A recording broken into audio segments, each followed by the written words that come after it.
ऋषि पुलस्त्य, प्रहार कीजिए, प्रहार कीजिए। अवश्य।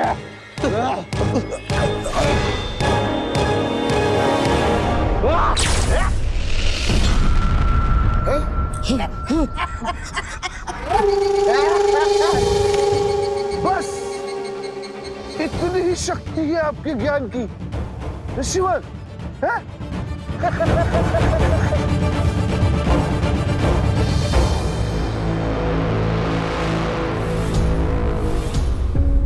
लगता है आज ऋषियों की तपस्या कठिन परीक्षा से गुजर रही है। तो फिर समय आ गया है। तेजस,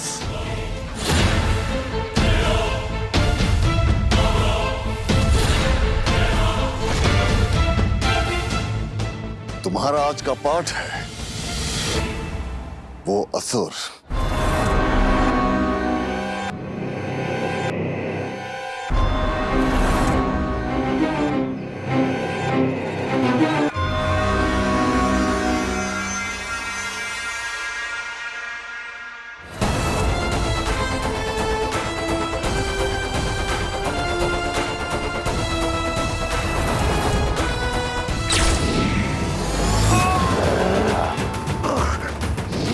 भ्राताओं, संभव है कि हमारा अंतिम प्रहार हो।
ये कैसी शक्ति है?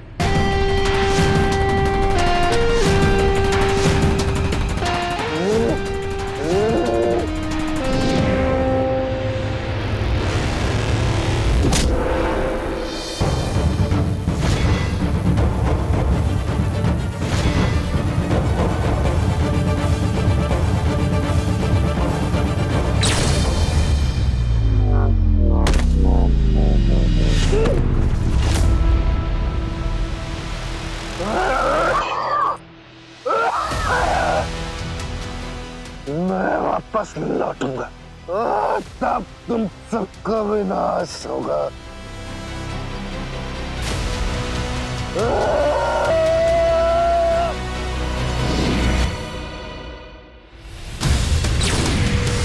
कौन था ये योद्धा? इसे तो हमारे साथ युद्ध में होना चाहिए, सेनापति बनना चाहिए। अरे ऋषिवर, कैसी बातें कर रहे हैं? अरे जिस प्रकार से लुप्त हुआ है ना, उसे सेना का कोई लोभ नहीं है। क्षमा करें ऋषिवर, उसे सेना नहीं, उसे एक उत्तेजित गुरु का लोभ है। यदि मुझे उसने स्वीकार किया तो स्वर्ग की सारी अप्सराएं उसका पता पूछती फिरेंगी। अरे ऋषिवर, अप्सरा लोक से पृथ्वी लोक पे आ जाइए। असुर सामने है, युद्ध लड़ना है और हमें उस योद्धा को ढूंढना होगा, वो भी तुरंत।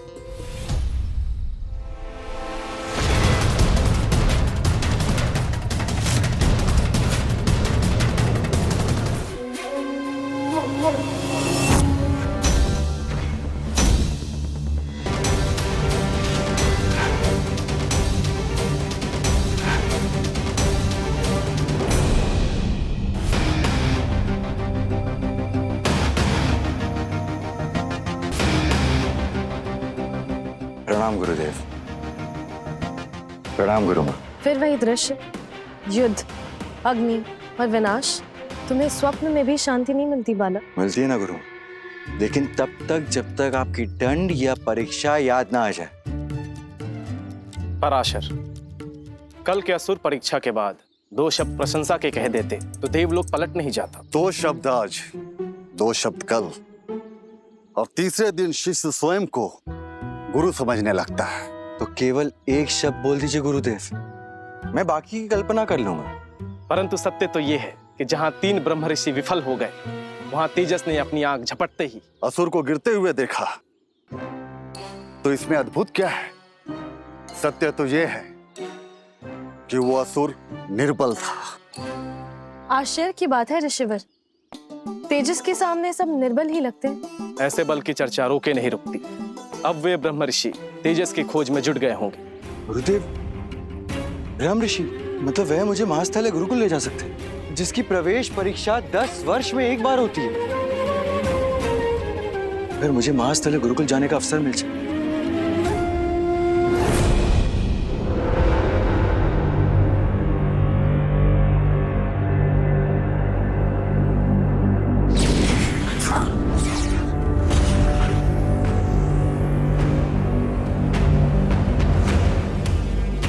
जब तक तुम इस आश्रम की सीमा में हो, तुम्हें कोई नहीं खोज पाएगा। क्षमा करें गुरुदेव, परंतु वह बाहर मेरी खोज करेंगे और आप मुझे यहाँ छुपाएंगे। छुपा नहीं रहे तेजस, तुम्हें सुरक्षित रख रहे हैं। महास्थल गुरुकुल के लिए तुम अभी योग्य नहीं हो। जो फल समय से पहले मिल जाए वो फल अक्सर कच्चा होता है। मैं प्रतीक्षा कर लूंगी।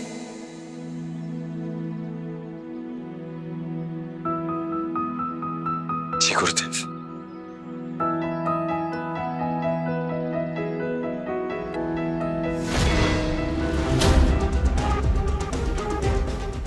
क्षमा करना गुरुदेव, परंतु मेरा महास्थल है गुरुकुल जाना बहुत अवश्य।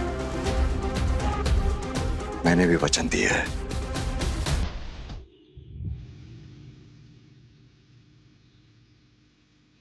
ये देखो, पृथ्वी वंश की शक्ति।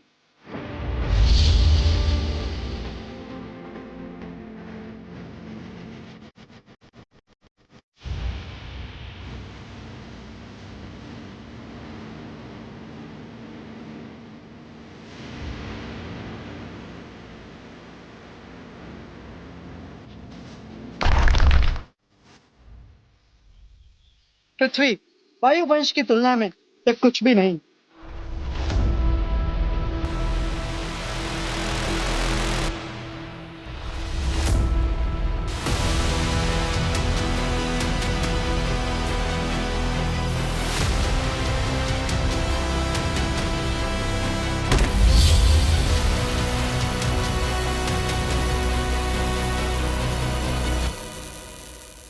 नाम? तेजस। तेजस।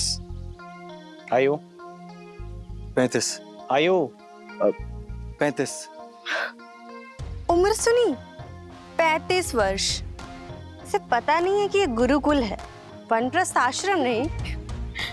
वंश की कोई मुद्रा भी नहीं, शायद ये निर्वंश यहाँ झाड़ू लगाने आया है।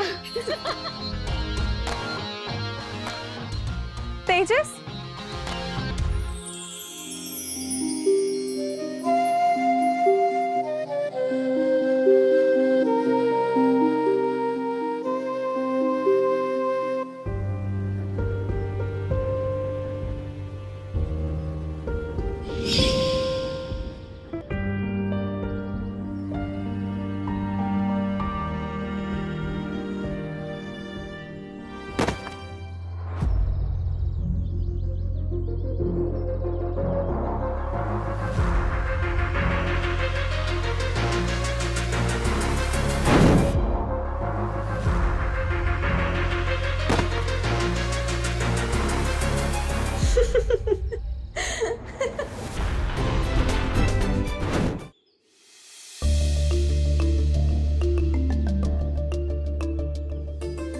हवा से युद्ध नहीं, हवा के साथ नृत्य करना सीखो।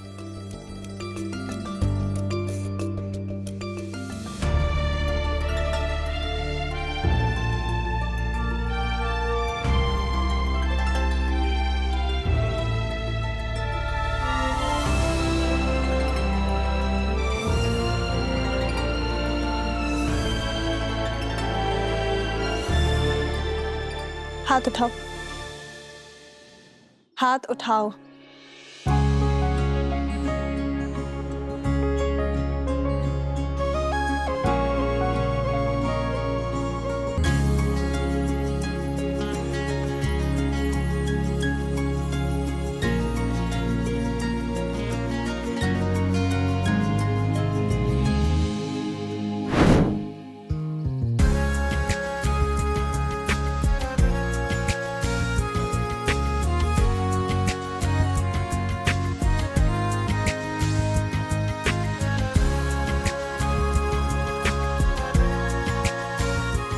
सुनो, गुरु बनोगी मेरी?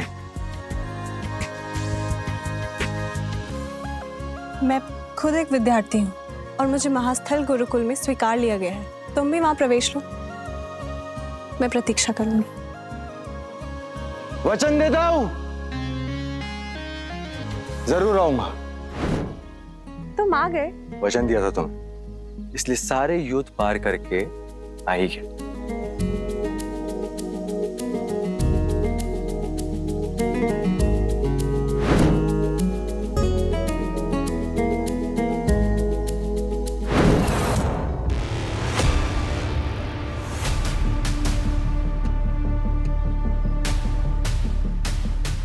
तो इस तुच्छ प्राणी की वजह से तुमने इंद्रवंश के चिरंजीवी को ठुकराया। ये मेरा मित्र है तेजस।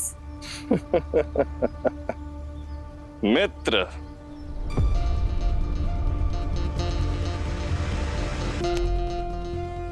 मुझे तो लगा गुरुकुल में केवल युवा आते। पर इसे देखकर लग रहा है ये पहले भी परीक्षा हार चुका है और अब अपनी असफलता को दोहराने फिर से लौटा है। प्रिय आरिनी, क्या बल और भोज में भेद करना नहीं सीखा तुमने? ये महास्थल गुरुकुल है, यहाँ केवल बल नहीं, चरित्र भी परखा जाता है। यहाँ केवल शक्ति का मूल्य है, निर्वंश। और प्राण शक्ति उम्र के साथ घटती है, बढ़ती नहीं। सच बताओ आरिनी, अगर कल को युद्ध हुआ तो क्या ये तुम्हारे साथ खड़ा रहेगा या पीछे छिप जाएगा? जिन्हें अपने बल पर संदेह होता है, अक्सर वही दूसरों में खोट ढूंढते हैं। आरिनी, मत भूलो तुम इंद्रवंश की होने वाली पुत्रवधू हो। और तुम मत भूलो कि मैं अपना साथी स्वयं चुनती हूँ। ये निर्वंश भिखारी, नकाल नकुल नायु, ये सिर्फ तुम्हारी पसंद नहीं है, ये हमारे वंशों का अपमान है।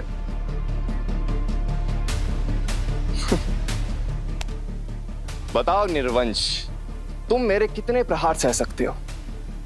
1, 2 या फिर बीच में ही तुम्हारे घुटने कांपने लगेंगे? तुमसे युद्ध जीतने के लिए पहला प्रहार ही काफी है, क्योंकि ताकत का अनुमान मैंने लगा लिया है। तुम जैसे लोग गुरुकुल में केवल एक प्रयोजन के लिए आते हैं, ये दिखाने कि कौन युद्ध के लिए जन्मा है और कौन भीड़ बनने के लिए। शीघ्र ही समझ जाओगे तुम, और तुम भी।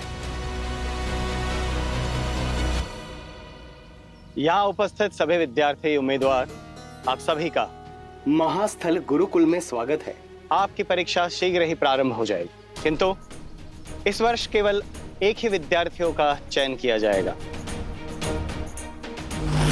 केवल एक विद्यार्थी?